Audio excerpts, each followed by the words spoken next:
Hey guys, कैसे हैं आप लोग। आई होप आप लोग बहुत अच्छे होंगे, अपनी स्टडीज़ को विद मोटिवेशन अच्छे से कंप्लीट कर रहे होंगे।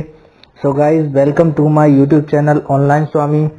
अगर आप लोगों ने मेरे चैनल को सब्सक्राइब नहीं किया है तो सब्सक्राइब कर लीजिए, साथ ही साथ बेल आइकन प्रेस कर दीजिए ताकि लेटेस्ट अपडेट आपको मिल सके। अगर अच्छी लगे तो वीडियो को लाइक भी कर दीजिएगा। गाइस, इस वीडियो में हम बात करने वाली PPCL TG2 की फर्स्ट सैलरी के बारे में।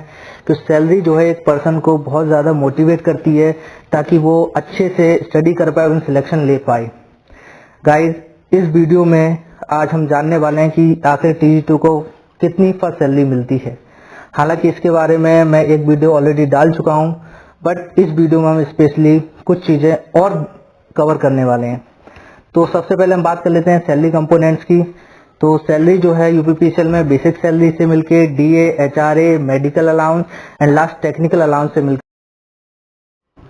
चूंकि आप लोगों ने थंबनेल में पहले ही देखा होगा कि मैंने पहले ही बताया है कि हम आज सारी चीजें विद प्रूफ बात करने वाले हैं।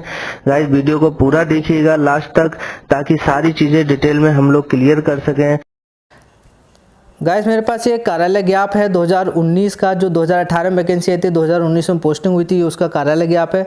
मैं उसी को आपको दिखाने जा रहा हूँ। इस कार्यालय ज्ञाप से हम ये पता करेंगे कि आखिर TG2 कितनी ग्रेड पे पर नियुक्त किया जाता है। आप देख सकते हैं ये मुख्य अभियंता द्वारा जारी किया गया कार्यालय मुख्य अभियंता हाइडल के द्वारा। जितनी भी भर्तियाँ होती हैं अभी तक मुख्य अभियंता हाइडल ही किया करते थे। आप इसमें साफ साफ पढ़ सकते हैं, सचिव विद्युत सेवा आयोग के द्वारा ये जारी किया गया है। देखिए यहाँ लिख रहा है कि पे बैंड 1 में वेतनमान 5200 से 20200 के सदृश ग्रेड वेतन यानी कि ग्रेड पे 2600 तो एवं अन्य भत्ते जो भी लागू होंगे वो सब दिया जाएगा। यानी कि इस वाले आदेश से हमें क्या पता चला कि जो TG2 का ग्रेड पे है वो कितना है, 2600 है। अब हम एक और आदेश के पास की तरफ चलते हैं जिसमें हम ये पता करेंगे कि 2600 ग्रेड पे पर कितनी इनिशियल सैलरी मिलती है। गाइस, मैंने खोल लिया है 7th पे कमीशन का ऑर्डर जो कि कॉरपोरेशन द्वारा जारी किया गया था। आप यहाँ पढ़ सकते हैं 999 कावनी करके ये पत्रांक संख्या दे रखी है और ये 1 सितंबर 2017 को जारी किया गया था। तो ये कॉरपोरेशन द्वारा जारी किया गया कार्यालय ज्ञाप का आदेश है। ये आप इसमें पढ़ सकते हैं कि इसमें ही 7th पे कमीशन के जो ग्रेड पे वगैरह हैं उसके बारे में दर्शाया गया है। मैं आपको एक बार इसे दिखा देता हूँ। आप ये देख सकते हैं कार्यालय ज्ञाप पूरा लिखा हुआ है। ये इसमें इंक्रीमेंट वगैरह बाकी सारी चीज़ों के बारे में भी दे रखा है। मैं इसको डाल दूंगा, लेकिन फ़िलहाल हमारे काम का क्या है, हमारे काम का यही है कि जो हमने पहले पिछले आदेश में देखा था 5200 से लेकर के 20200 वाला ग्रेड बैंड और 2600 ग्रेड पे के बारे में हमें जानना था। तो सबसे पहले हम चलते हैं अपने ग्रेड पे की तरफ। देख सकते हैं आप, ये देख सकते हैं यहाँ पर दे भी रखा है, ये अंकित है यहाँ पे। इसमें लिखा हुआ है वेतन बैंड 5200 से 20200 एवं ग्रेड वेतन 2600 के पदधारक जिसका दिनांक 1 जनवरी 2026 को बैंड वेतन 10,450 था। यानी कि जो पे लेवल 6 यानी कि पे मैट्रिक्स 6 जो था, यानी कि 6वां वेतन आयोग जो था उसके अनुसार वाले जो वेतन थे इसमें वो दे रखा है इसका, और ये 7वां वेतन आयोग का है। चलिए अब हम चलते हैं सीधा नीचे टेबल पर जहाँ पर ये दे रखा है हमारा वाला ग्रेड पे। थोड़ा और स्क्रॉल करते हैं नीचे, ये आ गई पे मैट्रिक्स टेबल। इसी टेबल के अनुसार जितने भी वेतनमान वगैरह होते हैं वो दिए जाते हैं। आप देख सकते हैं इसमें हमारा ये रहा 5200 से 20200 और 2600 ग्रेड पे लेवल 4। आप जो आपका ज्वाइनिंग लेटर होगा जो जारी किया जाता है उसमें आप देख सकते हैं पे लेवल 4 लिखा होगा। तो पे लेवल 4 में यही है। इसमें इनिशियल सैलरी 27,200 रुपये है। कितनी? 27,200 रुपये। मैं इसको थोड़ा और जूम करके दिखाता हूँ आपको। ये देखें, इसमें साफ साफ लिख रहा है कि 1/1/2016 से ये प्रभावी है। 1/1/2016 से प्रभावी। ये रहा 5,200 से 20,200 वाला 2600 ग्रेड पे।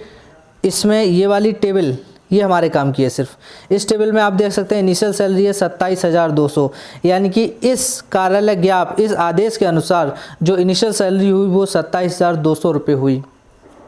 लेकिन अभी एक और ट्विस्ट बाकी है फ्रेंड्स, तो अभी लेके चलता हूँ मैं एक और आदेश। मैं आ गया हूँ एक और कार्यालय ज्ञाप पर, एक और आदेश जो कि 29/1/2019 को जारी किया गया था। इसमें साफ साफ लिख रहा है, TG2 के विषय में ही लिख रहा है। आप देख सकते हैं Uttar Pradesh power corporation limited के विभिन्न सेवा संवर्ग की वेतन विसंगतियाँ के बारे में दे रखा है। इसको इन्होंने दोबारा से रिवाइज़ किया था। इस आदेश के अनुसार TG2 को एक एक्स्ट्रा इंक्रीमेंट दिया गया था, यानी कि एक टेबल नीचे, मैंने जो टेबल दिखाई थी आपको उसमें 27,200 था, उससे एक और नीचे यानी कि एक एक्स्ट्रा इंक्रीमेंट TG2 को यहाँ पर प्रदान किया गया था। आप इसमें पढ़ पा रहे होंगे और मैं इसका आदेश डाल भी दूंगा, आप पढ़ सकते हैं वहाँ पर भी। इस पर लिख रहा है 27,200 पर एक अग्रिम वेतन वृद्धि अनुमन्य कराई जाती है, यानी कि एक और नीचे कितना हो गया 28,000। आप उस टेबल को दोबारा देख सकते हैं, उसमें 27,200 के नीचे 28,000 ही था। इसमें पुनः वही है कि 27,200 के बाद 28,000 हो गया है, यानी कि 2019 से पहले जो लोग थे उस समय अगर हम बात करते इनिशियल सैलरी की तो 27,200 ही थी। लेकिन 2019 के बाद अगर हम आज के समय में बात करें तो जो इनिशियल सैलरी है, जो बेसिक सैलरी जिसे हम कहेंगे फर्स्ट टाइम वाली, वो 28,000 होगी। तो हमने बेसिक सैलरी के बारे में बात कर ली जो कि हमारी निकल के आई थी 27,200 के बाद एक एक्स्ट्रा इंक्रीमेंट मिल करके 28,000 रुपये, उसके बारे में हमने बात कर ही ली थी। अब हम बात कर लेते हैं DA। अगर मैं आज की डेट की बात करूं, आज चूँकि 53% जो है वो ऑर्डर हो चुका है सेंट्रल गवर्नमेंट की तरफ से, बट UPPCL में अभी लागू नहीं हुआ है। UPPCL जो है वो अलग से ही आदेश जारी करता है, उसके बाद ही वो लागू होता है। फ़िलहाल जो हमें अभी तक मिल रहा है वो है 50%, यानी कि DA कितना है 50%। उसके बारे में कुछ भी क्लैरिफाई करने की ज़रूरत है नहीं, वो लगभग सभी को पता रहता है। अब हम बात कर लेते हैं HRA। तो HRA भी गाइस जो है वो बहुत सारी सिटीज़ पर निर्भर करता है। X, Y, Z 3 कैटेगरी हैं सिटीज़ की, X, Y, Z, तो उस पर डिपेंड करता है। X का सबसे ज़्यादा होता है, Y का उससे कम, Z का सबसे कम होता है। अगर मैं अपनी बात करूं तो मैं Z टाइप की सिटी में रह रहा हूं, तो मुझे सिर्फ 1,000 रुपये HRA ही मिल रहा है। लेकिन हम यहाँ पर X कैटेगरी को लेकर के चलेंगे। चलिए पहले मैं, चूँकि मैंने प्रूफ की बात करी थी, तो मैं पहले दिखा देता हूँ आपको पूरी HRA की टेबल कि किस किस सिटी में कितना है। यह एक कार्यालय ज्ञाप जिसमें हम HRA के बारे में डिस्कस करेंगे। आप देख सकते हैं 26 अक्टूबर 2018 को ये जारी किया गया था। पत्रांक संख्या भी आप नोट कर सकते हैं। इसमें साफ साफ लिख रहा है 7वें वेतन आयोग की पुनरीक्षित वेतन संरचना मकान किराया भत्ता यानी कि हाउस रेंट अलाउंस के बारे में इन्होंने दे रखा है। आप इसको डिटेल में पढ़ सकते हैं, बट जो हमारे काम की चीज़ है हम उसको सिर्फ दिखाते हैं। अभी आप यहाँ देख सकते हैं वेतन मैट्रिक्स लेवल श्रेणी A यानी कि A, B और C जो इन्होंने यहाँ पर डिस्कस किया है। हमारे जो काम की टेबल है वो है लेवल 4, चूँकि हम लेवल 4 में आते हैं। ये रही हमारी टेबल। यहाँ पर आप देख सकते हैं जो X कैटेगरी है, जो यहाँ पर A बोला गया है, उसमें 3,000 रुपये HRA है। जो B है यानी कि Y कैटेगरी, उसमें 1,500 रुपये, और जो C वाली है उसमें 1,000 रुपये। मैंने आपको पहले ही बताया था, चूँकि मैं देहात में पोस्टेड हूँ तो मेरा 1,000 रुपये है। लेकिन हम यहाँ पर जो अपने सैलरी का कैलकुलेशन है वो A कैटेगरी यानी कि X कैटेगरी को लेकर के हम करेंगे। जो हमारे महानगर टाइप के होते हैं वहाँ को लेकर के हम करेंगे। वहाँ पर जो हमारा है वो 3,000 रुपये है। तो हमने बेसिक सैलरी पहले ही देख ली थी, DA भी देख लिया था, HRA हमने अभी अभी देखा है। उसमें हमने बताया कि हम जो कैलकुलेशन करेंगे वो करेंगे 3,000 रुपये DA लेकर के, HRA लेकर के। X कैटेगरी के लिए हम इसको करते हैं। अब हम बात कर रहे थे मेडिकल अलाउंस की, तो मेडिकल अलाउंस के लिए मिलते हैं सिर्फ 200 रुपये यहाँ पर, और टेक्निकल अलाउंस के लिए मिलते हैं 150 रुपये। बाकी और कोई अलाउंसेस वगैरह यहाँ पर नहीं मिलते हैं। बाकी अलाउंसेस के लिए एक डिटेल वीडियो मैं अलग से बना दूंगा।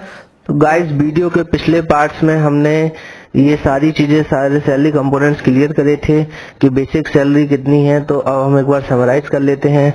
तो बेसिक सैलरी थी हमारी 28,000, DA था चूँकि हमने 50% लिया था इसलिए 14,000, HRA हमने X सिटी के लिए लिया था 3,000, मेडिकल अलाउंस 200 रुपया, टेक्निकल अलाउंस 150 रुपये। अब हम इन सारी चीजों को अगर एडअप करते हैं तो इनका टोटल जो आएगा हमारा वो निकल के आता है 45,350 रुपए, जिसे हम ग्रॉस पे बोलते हैं। क्योंकि ये यूपीपीसीएल में और भी डिडक्शंस होते हैं। सबसे पहले नंबर पे आता है सीपीएफ, जिसे हम कंट्रीब्यूटरी प्रोविडेंट फंड बोलते हैं। सीपीएफ जो 10% होता है बेसिक प्लस डीए का, यानी कि 10% हुआ 42,000 का। 42,000 कैसे हुआ? क्योंकि हमारा जो डीए था वो 14,000 था और बेसिक था 28,000। लास्ट होता है हमारा इलेक्ट्रिसिटी चार्ज जो 540 रुपया करता है। अब 4200 और 540 को जो हम जोड़ेंगे तो 4740 रुपए, सिर्फ यही डिडक्शंस होते हैं। अब हम बात कर लेते हैं नेट पे की। नेट पे वो पे जो सीधा हमारे अकाउंट में आएगी वो होता है ग्रॉस पे माइनस डिडक्शंस। ग्रॉस पे हमने पीछे देखा था 45,350 था और डिडक्शंस थे हमारे 4740 रुपए। इन दोनों को जब हम माइनस करेंगे तो आता है 40,610 रुपए, जिसे हम इन हैंड सैलरी भी बोलते हैं। ये सैलरी वो सैलरी होती है जो हमारे सीधे बैंक अकाउंट में आती है। सीपीएफ भी हमें बाद में मिल जाता है। Guys thanks for watching. अगर आपको लग रहा हो कि वीडियो सही है एवं इंफॉर्मेटिव है, आपके काम आ सकती है, तो वीडियो को लाइक कीजिए, चैनल को सब्सक्राइब कीजिए और साथ ही साथ बेल आइकन प्रेस कर दीजिएगा ताकि लेटेस्ट अपडेट आपको मिल सके। फ्रेंड्स के साथ शेयर भी कीजिएगा video. Thank you guys, bye bye.